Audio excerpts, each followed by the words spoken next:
really wish Democrats hated sex offenders as much as they hate our Second Amendment rights. Well, there is a lot to unpack there. Let's deal with the pew-pews first, shall we? You don't want anybody infringing on your Second Amendment rights. Let me show you a couple of clips. Take the firearms first and then go to court.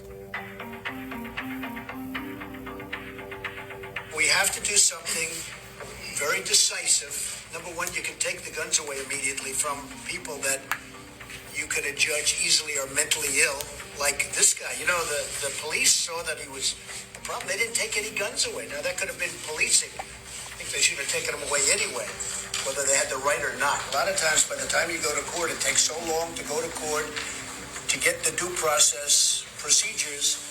I like taking the guns early, like in this crazy man's case that just took place in Florida.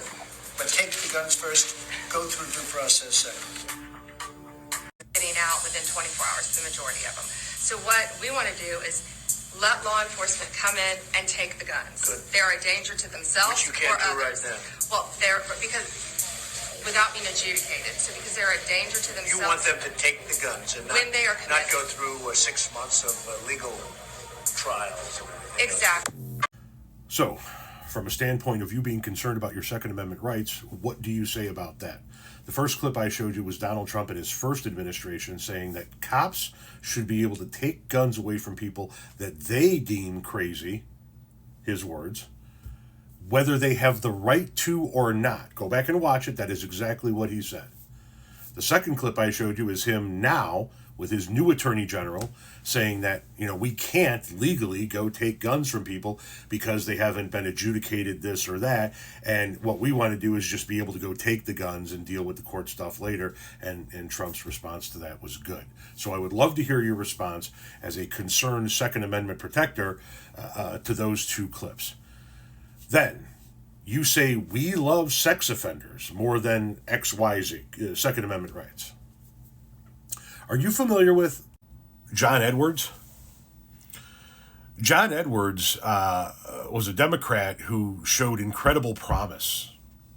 He was being considered a frontrunner for Democratic nomination for the presidency of the United States of America, and a hint of sexual impropriety, and his career was over. We didn't advance him. We ended his career. How about Anthony Weiner? Prominent New York Democrat.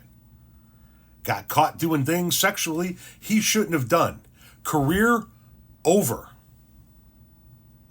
He didn't advance anywhere. We didn't stick by him. He was done. Hell, a guy that never really actually did anything as far as misconduct, we ended his fucking career. Al Franken, who, when he was a comedian, was doing a USO show and was in a military helicopter with a female pilot and pretended to grab her breast. Never made contact with her, never touched her, but the photograph was put out when he was a senator, and his career was ended as a result of that. Seems to me if we loved sex offenders on the Democratic side of the aisle, none of those guys would have had their career ended. They would have all continued to advance in their careers.